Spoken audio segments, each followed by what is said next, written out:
Welcome to the Alcohol Reset, the podcast that helps you reset your habits, health, and relationship with alcohol without judgment or extremes. If you're looking to cut back, take a break, or just understand how drinking can affect your body and mind, you're in the right place. Each episode brings you science-backed insights on neuroscience, nutrition, and habit change to help you feel better, sleep deeper, and take control on your terms.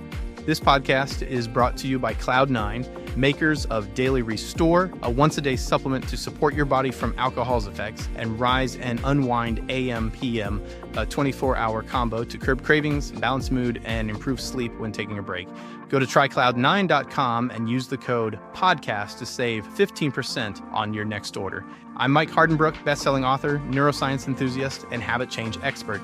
I've helped thousands through my book and podcast to rethink their drinking, and now I'm here to help you do the same. Let's get started.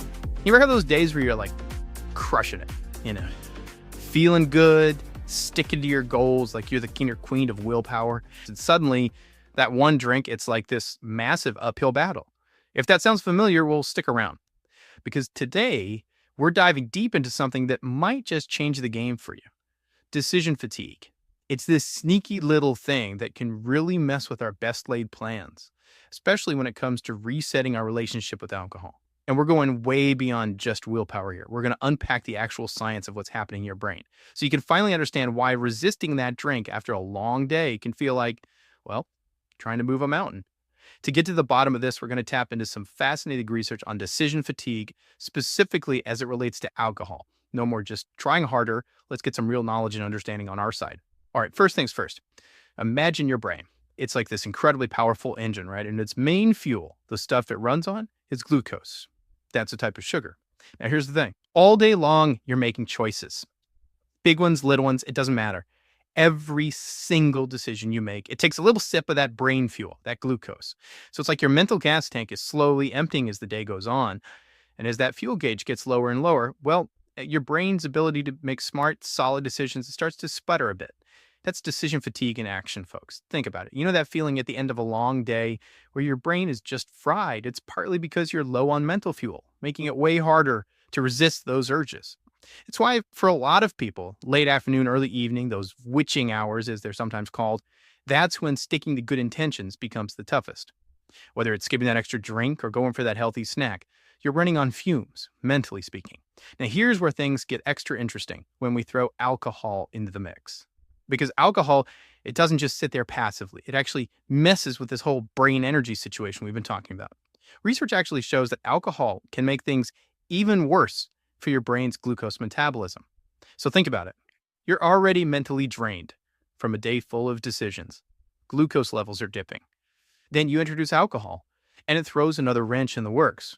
It messes with how your brain uses what little fuel's left. So that mental exhaustion you're feeling, it intensifies. And maybe most importantly for us here, your resistance to another drink, it weakens. So it's like this unfortunate double whammy. You're already tired from making choices, so your defenses are down, and then alcohol comes in and throws off your brain's energy even more, making it that much harder to say no to another drink. And it's not even just about the number of decisions, it's also about the sheer volume of options we're constantly bombarded with in our modern world. Even little everyday choices contribute to that mental drain. It's called the paradox of choice. You think having lots of options is a good thing, right? But studies show that too many choices can actually exhaust us mentally. And the kicker is, we end up less satisfied with the choices we do make. Think about just going to the grocery store, trying to pick out a drink. Even if you're looking for something non-alcoholic, the sheer number of options can be overwhelming. So by the time you're actually facing the decision of whether to have a drink in the evening, your brain's already tired from all those other choices throughout the day. That kind of exhaustion, it can make you more likely to just go for the easiest option, the familiar drink, And of course, we can't forget about cravings. They play a big role here too. Our brains are actually wired to generate cravings, and for many of us, those cravings include alcohol. And here's the thing, even moderate drinking can trigger those neurological cravings. Now, imagine you started your day super determined not to drink. Maybe you had a bit too much the night before. You wake up feeling strong, resolute, but then the day unfolds. Work, family, traffic, life in general throws all these decisions at you. And that mental load just keeps building. By the time evening rolls around, you're mentally depleted. And that craving for alcohol that you were so determined to fight off earlier, Well, it's facing a much weaker opponent now because of that decision fatigue. That initial willpower you had, it's been chipped away at by all the mental effort you've exerted throughout the day. So you're much more likely to give in to that craving. And here's another crucial piece of the puzzle. Decision fatigue doesn't just affect our logical thinking. It also amps up our emotional responses. And this is especially important when it comes to alcohol, because when you're mentally fatigued, you're way more susceptible to the emotional pull of a drink. That promise of relaxation after a stressful day, that feeling of social connection you might associate with alcohol. Those emotional factors, they become so much more powerful when your mental defenses are down. So you're not just making a rational choice anymore. You're often seeking emotional relief. And in that moment of exhaustion, alcohol can seem like the quickest, easiest way to get it. To really grasp the sheer volume of mental activity we deal with every day, let's look at some numbers. Studies show that we process something like 1,250 thoughts per minute on average. And when it comes to decisions, estimates vary, but some suggest we make around 35,000 decisions every single day. Let that sink in for a second. 35,000 decisions. No wonder we feel mentally drained by the end of the day, right? I know I've definitely experienced this with food choices. I'll start my day with the best intentions, healthy breakfast, good lunch, all planned out. But then dinner rolls around. And after a day of work, family, all the things life throws at you, my willpower around food just crumbles. I find myself reaching for those easier, less healthy options. Even though I was committed to eating well earlier in the day, it's that end-of-day exhaustion, that decision fatigue, that makes it so much harder to stay on track. And I'm betting a lot of you can relate to this pattern in your own lives, too. You start the day with these strong intentions, but as the hours tick by and your mental energy gets lower, those intentions get harder and harder to hold on to. So when we zoom in on our choices around alcohol, it really is like a double whammy. First, we've got that ever-present decision fatigue wearing us down, weakening our ability to make good choices in general, including choices about drinking. And second, neuroscience tells us that alcohol itself can create cravings in the brain. And those cravings, they tend to peak within a certain time frame after your last drink. So if you're trying to cut back or take a break from alcohol, you're not just fighting against that general mental fatigue from the day, you're also often battling those direct neurological urges for alcohol. It's a tough combo to beat. And that's why simply relying on willpower as a long-term strategy for managing your drinking often doesn't work, even for people who consider themselves moderate drinkers. What we really need are some solid strategies, a framework, to help us navigate those moments when our mental resources are at their lowest.